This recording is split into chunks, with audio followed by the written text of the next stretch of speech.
America Bharat को तवज्जो ही नहीं देती थी, और आज वही अमेरिका है जो मोदी जी के स्वागत में एक पैर पे खड़ा हुआ अपने को दिखाई दिया। आप सबने देखा, वो वीडियो पे, टेलीविजन पे, सब पे देखा कि किस तरीके से पलक पावड़े बिछाकर उनका स्वागत अमेरिका में किया गया है। मोदी जी ने 9 साल के अंदर देश से गरीबी हटाने का काम किया है, और ये हम नहीं कह रहे हैं कि इंटरनेशनल मॉनेटरी फंड, विदेश के बहुत सारे फंड हैं और बहुत सारे एनजीओज हैं जिन्होंने इस बात की पुष्टि की है। आज जो सुविधा अमीर को मिल रहा है वही सुविधा हमारे गरीब को भी मिलना है। अमीर के रसोई के अंदर अगर एलपीजी गैस का कनेक्शन है तो हमारे घर के गरीब के घर में भी उज्ज्वला की वजह से वो सुविधा हमारे गरीबों को मिल रही है।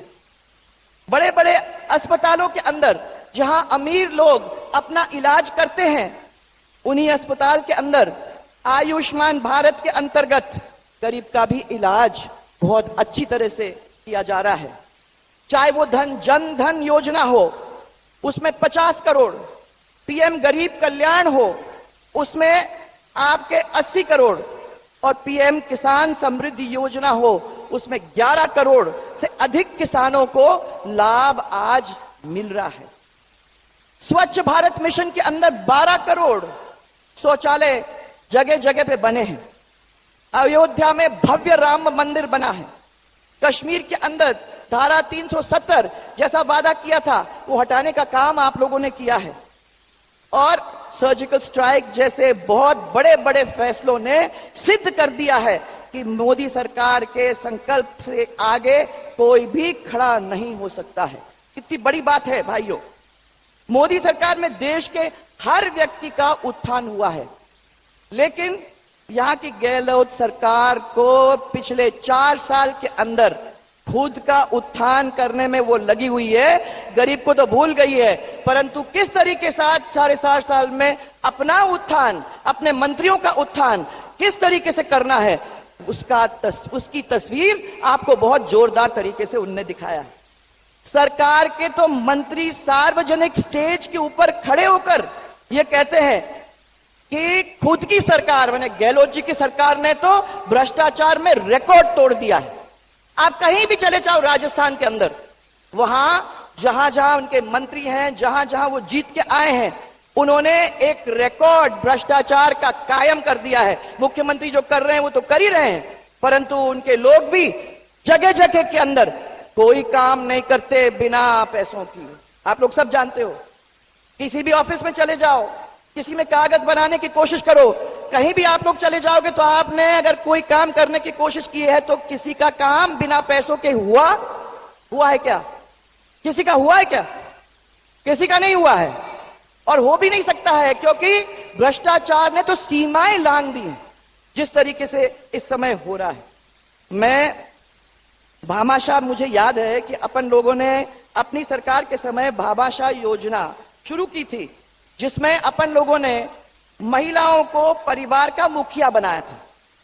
जैसे ही यह सरकार आई, इसने वो स्कीम को बंद कर दिया, और बंद करके महिला जगत का अपमान, घोर अपमान किया है, क्योंकि हमने अपनी महिलाओं को अपने परिवार की मुखिया बनाने की कोशिश की थी और उसके हाथ में पैसा, कार्ड देने का काम किया था।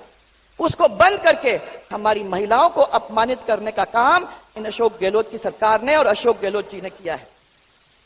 मुफ्त इलाज कराने का काम हम लोगों ने भामाशाह स्वास्थ्य बीमा योजना के द्वारा किया था, आपको याद होगा। उसको भी बंद कर दिया और चिरंजीवी योजना के नाम से एक योजना शुरू की है। उस योजना के अंतर्गत गरीबों का फ्री इलाज होना चाहिए, परंतु उस योजना के अंदर तो क्या, गरीब तो बड़े बड़े अस्पतालों के अंदर, प्राइवेट अस्पतालों के अंदर तो घुस ही नहीं सकता है। आप सब यहां बैठे हुए, आप लोग सब कहीं ना कहीं भुगतभोगी हुए होंगे। कहने को तो दिखावे में इन्होंने ये कह दिया है कि 5 लाख से अब हम 25 लाख रुपया देंगे, परंतु ये कहने से क्या मतलब है, जबकि हम और आप सब अच्छी तरह से जानते हैं कि पिछले 4 सालों के अंदर 11 साढ़े 11,000 से ज्यादा किसी भी गरीब के इलाज के ऊपर खर्च नहीं किया गया। यह सच्चाई है भाइयों बहनों। और मरीज के ऊपर तो खर्चा नहीं किया है और इतनी ज्यादा पैसों को इधर उधर फेंक फाक के काम किया है, इतने सारे योजनाओं को बंद करने का काम कर दिया है, इतनी सारी योजनाओं का नाम उन्होंने बदल दिया है। और एक बहुत बड़ा काम जो आप लोग सबने वहां देखा होगा, और तो और धर्म परिवर्तन करवाया जा रहा है। आप लोगों ने अपने क्षेत्र के अंदर भी देखा है, पूरे राजस्थान के अंदर ये आवाज जगह जगह उठ रही है। महिला अत्याचार के बारे में जितना कम बोलो उतना ही अच्छा है, क्योंकि सब महिलाओं को मालूम है कि कितनी परेशानी उनको ही नहीं बच्चियों तक को हो रहा है। युवाओं को बेरोजगारी का भत्ता आज मिल रहा है, किसी को मिल रहा है बेरोजगारी भत्ता? मुझे मालूम है कि 3% लोगों को देना है, पर किसी भी युवा को मैं नहीं समझती हूं कि अभी मिल रहा है। इसलिए हमें अब हर बूथ पर मोदी जी की उपलब्धियों एक छोटे